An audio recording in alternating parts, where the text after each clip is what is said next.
Alors pour commencer, un dossier qui fait pas mal de bruit, Vinicius Junior au Real Madrid. Cette histoire d'ultimatum du Real, c'est quand même assez surprenant, non? Ah oui, c'est une méthode assez directe, on va dire. D'après TBR Football, plusieurs gros clubs anglais, on parle d'Arsenal, Chelsea, Liverpool, Man City, seraient déjà sur le qui-vive. Ils auraient même contacté son entourage. Déjà, waouh. Oui. Et le Real, en gros, dirait soit tu prolonges maintenant, soit la porte est ouverte été prochain. C'est quand même un pari et risqué avec un joueur aussi important pour eux. Risqué, c'est clair. Mettre une pression pareille, même si c'est en interne, sur une star comme lui, est-ce que c'est juste une tactique de négo un peu agressive pour le faire signer vite? Ou est-ce que tu penses que le Real envisage vraiment de le vendre? Ça changerait tout pour eux et ça pourrait peut-être financer, on pense toujours à Mbappé, forcément. C'est toute la question en fait. Le Real prend un risque, c'est sûr. Perdre Vini Junior, c'est pas juste perdre un joueur clé. C'est un peu démanteler une partie de leur identité offensive. Sa connexion avec Bellingham, avec Rodrigo, tactiquement, ça forcerait à tout revoir. Bien sûr. Et pour les clubs anglais, évidemment, c'est une occasion en or, un joueur comme ça sur le marché.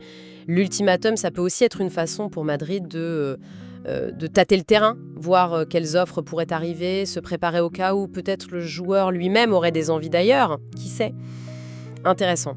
Et cette valse des attaquants, elle ne concerne pas que Vini Junior. À Barcelone, il y a aussi des questions autour de Robert Lewandowski. El Nacional suggère que le Barça hésiterait à le prolonger et aurait déjà quelqu'un en tête pour le remplacer. Julián Alvarez. Ah, Alvarez. Oui, qui serait, d'après la même source, un peu frustré par son temps de jeu à l'Atlético. Ça, c'est typiquement la gestion de fin de cycle pour un grand buteur, mais qui avance en âge. Lewandowski a été incroyable, mais voilà, l'âge, le salaire, ça colle peut-être moins avec la situation actuelle du Barça. La réalité économique, ouais, exactement. Du coup, se tourner vers Alvarez, c'est logique. Plus jeune, polyvalent, sans doute moins cher à long terme. Mais la vraie question, c'est est-ce qu'Alvarez peut porter l'attaque du Barça ? C'est pas le même profil que Lewy, moins pur numéro 9. L'adaptation, la pression, ça serait un sacré défi. C'est sûr. On reste chez les buteurs de classe mondiale. Harry Kane. D'après le Daily Star, Manchester United n'aurait pas lâché l'affaire. Il le voudrait toujours, et Kane lui-même pourrait être tenté de quitter le Bayern l'été prochain. Ça paraît fou, juste 1 an après son arrivée. Ah, ça, ce serait un retournement de situation incroyable. Pour United, Kane, c'est le rêve, buteur garanti, leader.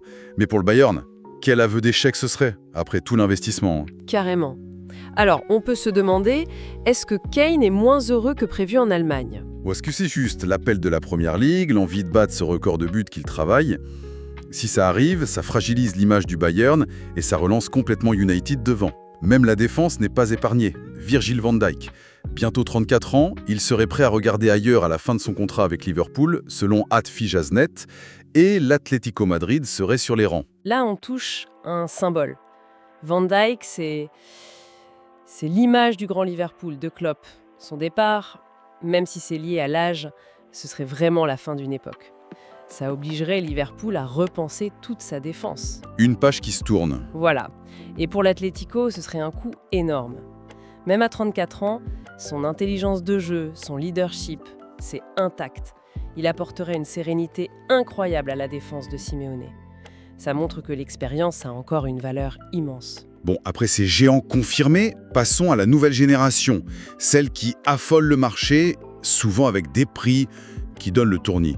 Kenan Yildiz, le jeune Turc de la Juve, c'est un bon exemple.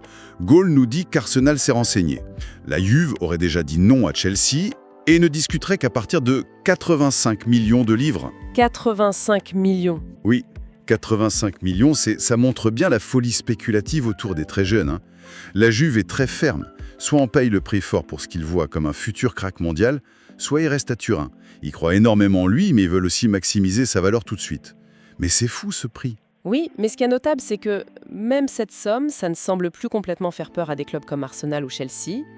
Ils ont intégré ça dans leur stratégie, parier gros sur des jeunes de moins de 22 ans, en espérant qu'ils explosent et justifient le prix après coup. Mais est-ce que cette inflation, justement, c'est pas le signe d'une bulle un peu dangereuse ? Mettre autant sur un potentiel, même s'il est énorme, ça reste un pari fou. Autre jeune très convoité, Michael Olise. D'après Atreluctante Nico, le joueur du Bayern aurait une préférence pour le Real Madrid. Il verrait son avenir loin de l'Angleterre, malgré l'intérêt de Liverpool et City. Mais attention, le Liverpool Echo dit que le Bayern prépare une grosse offre de contrat pour le garder. Ah, ça c'est un bras de fer passionnant. D'un côté, le prestige du Real, de l'autre, la puissance du Bayern. Olise semble vouloir changer d'air, peut-être attiré par la Liga, mais le Bayern ne veut pas le lâcher. Ils vont se battre. Exactement. L'annonce d'une offre majeure, c'est un message clair. On est prêt à mettre le paquet pour garder ce talent stratégique. Ça montre qu'un club comme le Bayern peut rivaliser avec l'attraction du Real, surtout si le projet sportif et financier tient la route. Au final, ce sera sans doute aux joueurs de choisir. Et ça ne concerne pas que les attaquants ou les milieux offensifs. Nathaniel Brown, le latéral gauche de Francfort, il est apparemment très demandé en Angleterre. Adcoat Offside parle d'Arsenal et City en tête, mais Villa, United, Newcastle seraient aussi là. Pourquoi tout ce monde sur un latéral? Parce que le poste de latéral est devenu, mais tellement crucial dans le foot moderne. C'est plus juste des défenseurs. Ils lancent les attaques, ils combinent, parfois ils marquent. C'est vrai. Alors un latéral moderne, complet, jeune, avec une marge de progression comme Brown, c'est de l'or en barre pour les grands clubs. Le fait qu'autant d'équipes de Première Ligue avec des styles différents soient dessus, ça montre qu'il doit avoir un profil athlétique et technique très adaptable. C'est un poste où la qualité et le potentiel coûtent cher maintenant. Ok, passons maintenant aux situations de contrat. C'est souvent là qu'il y a des bonnes affaires à faire ou des situations tendues. Jadon Sancho, c'est un cas d'école. Prêté par Manchester United, il pourrait, selon National World, rejoindre Aston Villa gratuitement l'été prochain. Fin de contrat. Ah, ça, pour Aston Villa, ce serait une occasion incroyable. Récupérer un joueur avec le talent de Sancho sans payer de transfert, c'est potentiellement un coup de génie. Bien sûr, il y a des questions, hein. Est-ce qu'il peut retrouver son niveau après United? Mais le pari est tenté. Le risque financier est minime. Exactement. C'est le profil type du joueur talentueux qui a besoin de se relancer. Pour Villa, le gain potentiel est bien supérieur au risque. Autre poste clé, autre situation particulière. Mike Maignan à Milan. Football Insider rapporte que le club italien préférerait le vendre en janvier plutôt que de risquer de le voir partir libre l'été prochain. Et Chelsea serait une destination possible cet hiver. Là, c'est purement économique pour Milan. C'est logique, mieux vaut récupérer une somme en janvier, même si c'est moins que sa valeur normale, que de perdre un des meilleurs gardiens du monde pour 6 mois après. C'est de la gestion d'actifs face à une prolongation qui bloque apparemment. Et Chelsea, ils en ont besoin. Et ça dépendra de ce qu'ils pensent de leur gardien actuel et de leur projet à long terme.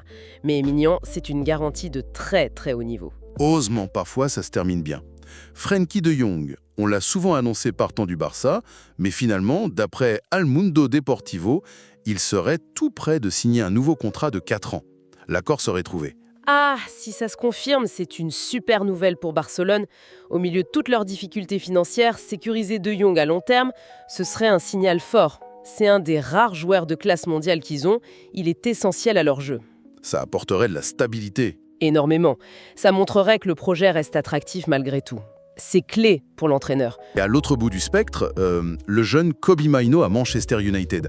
D'après le Mirror, il penserait à partir en janvier pour avoir du temps de jeu. Apparemment, on lui aurait refusé un prêt l'été dernier. C'est le dilemme classique du jeune dans un grand club, ça. Exactement, c'est le paradoxe. Le club le forme, croit en lui, sinon il l'aurait prêté, mais ne peut pas lui garantir les minutes dont il a besoin tout de suite à cause de la concurrence. Il est bloqué, voilà. Du coup, Mainoo est à la croisée des chemins. Soit il patiente, prend ce qu'on lui donne, soit il force un départ, en prêt ou définitif, pour jouer ailleurs. C'est une décision cruciale pour sa carrière. Sa volonté de partir, ça montre qu'il a de l'ambition et qu'il est impatient, ce qui est normal à son âge.